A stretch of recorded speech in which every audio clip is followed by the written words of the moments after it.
sucker. Cody Rhodes is now a free agent. What do you think about that, Brad? What do you think? First of all, do you think this is what we call a work? Do you think this is something that's real? What's your thoughts? This came out, I don't know, maybe a couple hours ago, according to Sean Ross Sapp at Fightful.com, who normally does his homework. So I have no doubt that there's some truth to this. Now, how true is it? And what I mean by that is, did Cody say, look, hey, what if we just let this contract run? We'll let it expire. And then there's going to be all kinds of speculation in the Royal Rumble, rumors. We keep some heat on this thing. Because right now, he was supposed to defend his TNT title a couple of weeks ago against Sammy Guevara on their TNT Battle of the Belt special. He had to pull out due to, I believe, COVID. He and Brandy contracted COVID-19, seemed to be okay. Dustin took his place. There's an interim TNT champion with Sammy Guevara. So there's a lot of interesting things coming from a story standpoint that lead me to believe this almost might be like Brian Pillman-esque, right? Let me out of the contract for real.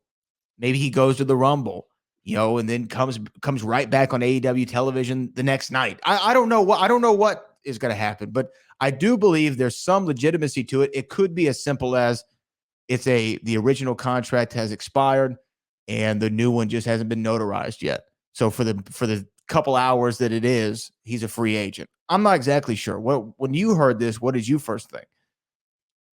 Well, I just thought it was some, another news site printing something that perhaps wasn't true or was true in a certain aspect. But like you just said, it may be technicality or something like that. Like he's technically a free agent, but not really. Yeah. I'm thinking something like that. But am I, the first thing I'm thinking, well, Cody, he's not going to leave AEW, not right now. I think I heard Cody talking about his injuries not too long ago, and he was saying that, of course, he doesn't have a lot of years left in the business, but I would suspect that Cody would have at least 3 to 5 left if he wanted. Even if it was just him pushing himself to actually do it, I think he could pull that off. But for him to be a free agent, it has to be something bigger than professional wrestling for Cody to walk away from it, because it's in his blood. It's in his DNA. So if Cody is not performing inside of a squared circle, maybe it's something bigger than what we actually know or actually thinking right now. And whatever it is, hopefully it's on a positive note. Yeah. It's interesting because it didn't say that I heard that same interview, but it didn't say that he requested his release or anything like that. It's just the contract is expired. Now, I know that can happen.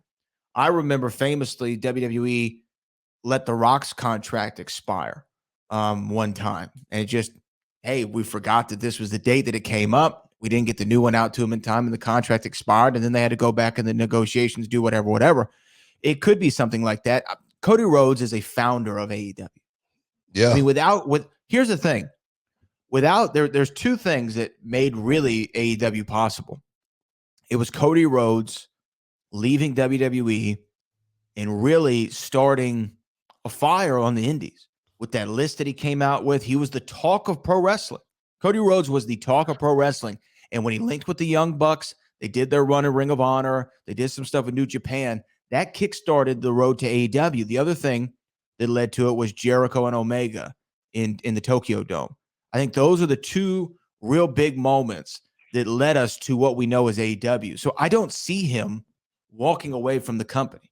I don't see him saying, oh, yeah, I want to go back to WWE, especially after all the shots that he's thrown over the last few years. I'm not saying that he wouldn't be welcome back, but I don't think that would be on his mind. However, how awesome would it be if he was able to find a way into that Royal Rumble and have that moment? There's all this talk of the Forbidden Door. It's almost getting to be too overhyped to where if nobody comes through the Forbidden Door, the Rumble is going to be panned by critics and wrestling fans alike, right? Yeah. Somebody's got to come through the door. And if they can, and what if it's not even Cody Rhodes? What if it's Stardust? Have Stardust come back for a night? You know, I don't know. Let me tell you something, man. Let me tell you something. That's wishful thinking. Okay, Stardust. That's not going to happen. Okay, No, that's not Stardust going to isn't happen. going to happen. Look, I'm throwing stuff out there. Just letting you know that's not going to happen in a million years. Okay, so let's not get people hyped up about. Save this clip because if it happens, I'm gonna look like a genius. I tell you what. Let's save it. This happens, man. You know, I'm buying lunch for the next year. You know, okay, sounds good. I'm serious. But if it doesn't happen, the inverse is not true. I'm not going to be buying any lunch. No, man, I just don't. I don't see it happening. I just don't see any AEW activity in the Royal Rumble or anything like that.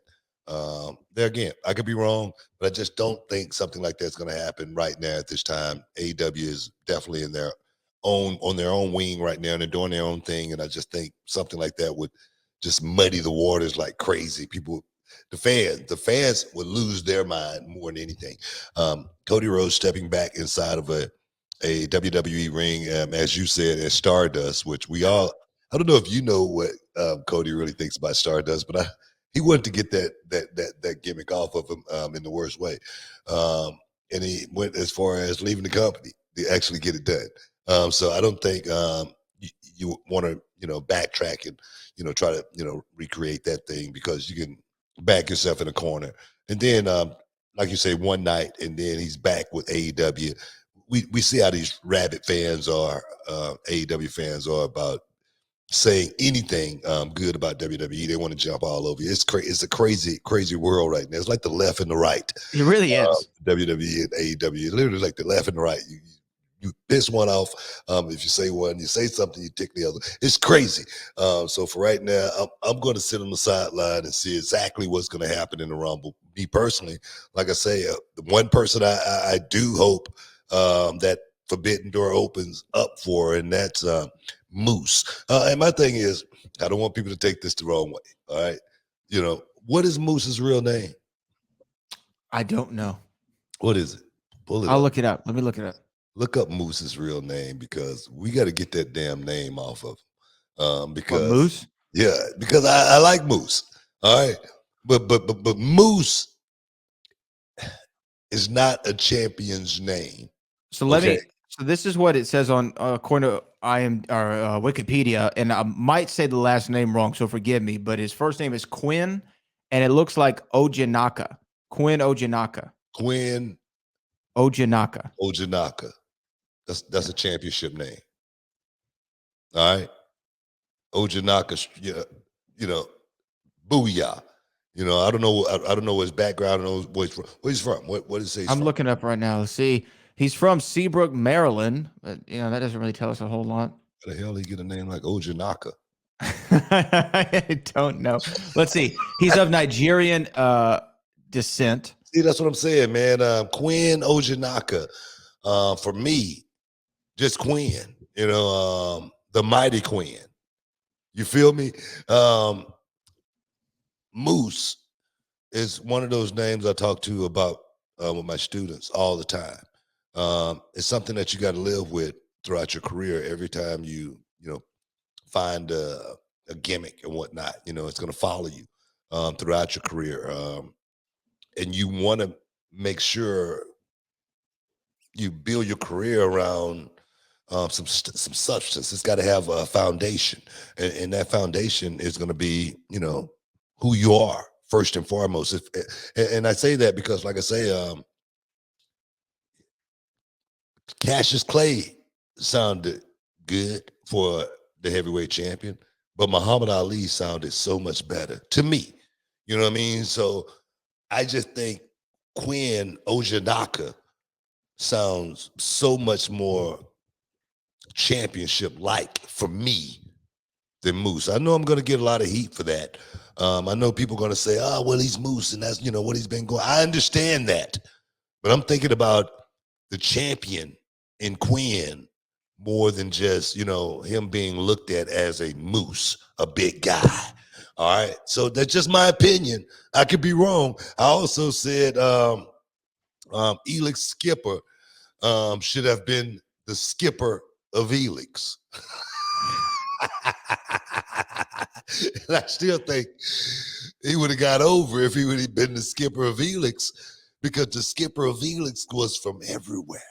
He was from all over the continent. You know what I mean? So that's just my opinion. I could be wrong here, but Quinn Ojanaka, I could buy that all day. There's definitely something to the championship name thing that you've said over the years. Even going back to, I remember Steve Austin talking about when he came into WWE, he was the ringmaster. And he said, I knew this sucked. I knew the name sucked. I knew the gimmick sucked. I knew I wasn't going to get anywhere with that. And he had to come up with his championship name, which was Stone Cold Steve Austin. And it got him to the dance, right? Shawn Michaels' real name is Michael Hickenbottom. That ain't going to work. It's not going to get over. You know what I mean? Shawn Michaels sounds like a champion. Championship name. Yeah. So there's definitely something to that. Moose, it definitely gets your attention. Like you hear this guy's name is Moose, you're like, what do you mean? Well, his name is let's Moose? go back. Let's go like back. The guy whose name was Cheeseburger. Remember that guy? Cheeseburger, yeah. Let's go back. Let's go back to one of my names, Cole. Yeah. Okay. Not going anywhere with that. Cole is not going to be, champion. That's not a championship name. Booker T, on the other hand, it's a championship name. I could buy that. I could buy that all day long. We got to take a break, guys. Stick around. You're in the Hall of Fame. We'll be back in a minute. Can you dig it, sucker?